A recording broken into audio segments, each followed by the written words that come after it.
Hello everyone, I'm Catalina Neri, and today my persuasive speech is going to be on abortion and why I believe it should not be an option. So we know that abortion has been a controversial topic in the US for years, and it continues to be an issue for hundreds and thousands of people and women out there in the world that view abortion as an only option. However, to me personally, I don't believe it's the only option, and I don't think it should be an option. According to the CDC, the proper definition of abortion is an action that is performed by a licensed clinician, and it basically ends and it's determined the termination of a human life or a living pregnancy, and at the end it prevents a live birth to happen. So in other words, a woman can go into the doctor, say that she doesn't want to have the baby, she'll have an abortion, and that baby will not ever come to meet life. So the big controversy in abortion is that there's a group of people that believe that abortion is not right and that it should not be a thing, and they see it as like murder, and whenever abortion is taken, they believe that it's wrong because you're taking a human life. They also believe that life begins at conception, and as soon as a woman conceives and she's pregnant, from that moment, anything you do afterwards, whether if it's an abortion, it's not right. They also see abortion as an act of violence, and they see justice with abortion and prevention laws that the government has now come to acknowledge. And these people that support those beliefs, they are called the pro-life group.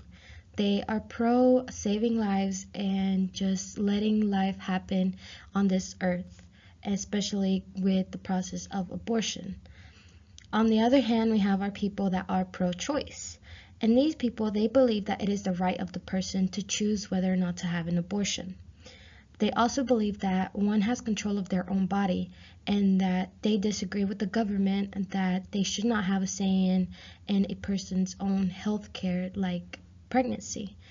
They don't like the idea that women aren't given the option to have an abortion, and sometimes they see it as saving the life of a child when it's not really wanted.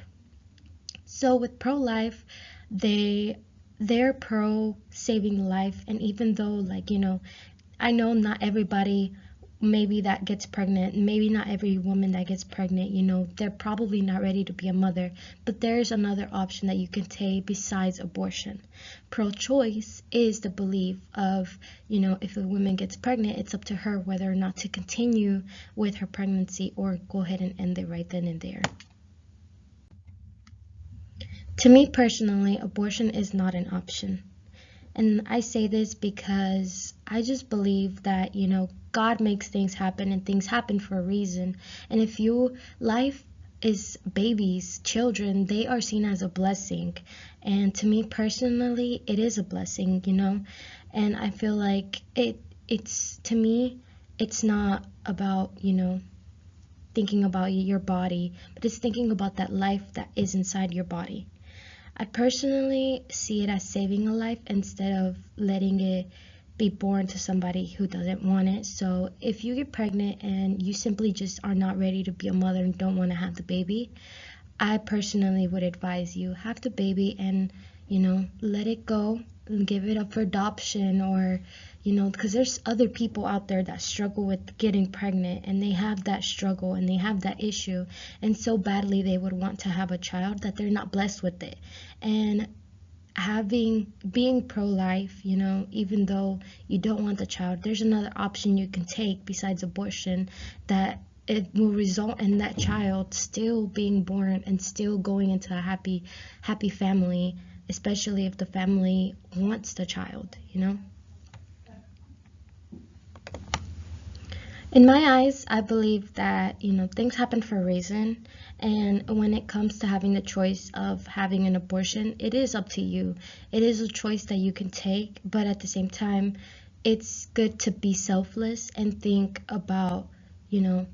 deeply, like, do I really want to take this step, or do I want to continue? And, sometimes when a woman, they have a pregnancy, right? And they have the child even though they're not ready to be a mother. That child ends up changing the life of the mother, and it's so beautiful to see that happen. I have had personal experiences like with my cousins. I have a cousin, and right now she's actually pregnant with her first child. And she had been trying to get pregnant, and now that she is, she sees it as a blessing. But although a lot of people see her and they're like, no, she's not ready, she personally is trying to get there. And I just think that it's wonderful that, she chose the option to have her baby instead of not having her baby, because now she's like the happiest, and nobody in our family can wait to meet this baby. But I just believe, my overall belief is that things happen for a reason, and it's just better to accept it rather than try and get rid of it. So now it is our turn to speak up, make a choice, and have a voice. Before we make a call to action, make sure to do your research. Research basically what comes along with being pro-life, what comes along with being pro-choice. Research what happens during an abortion. It's good to have this knowledge so that you can make the proper choice if you ever are put in that position. Me personally, I will continue to do my research and will continue to have the belief that, it's worth saving a life. And once we can determine how we truly feel about the whole situation, we can have faith and believe that people out there besides us feel the same way, like I do. And now it's time to call for action. So, to save a life, like for thousands of people, pregnancy is a struggle. And that is why, like, whenever a woman gets pregnant and it is given up for adoption, you're saving a life right then and there, because you're gonna bless another person with the child that you had. And it's just beautiful to truly see that happen. Here are my sources, and that's it. Thank you very much.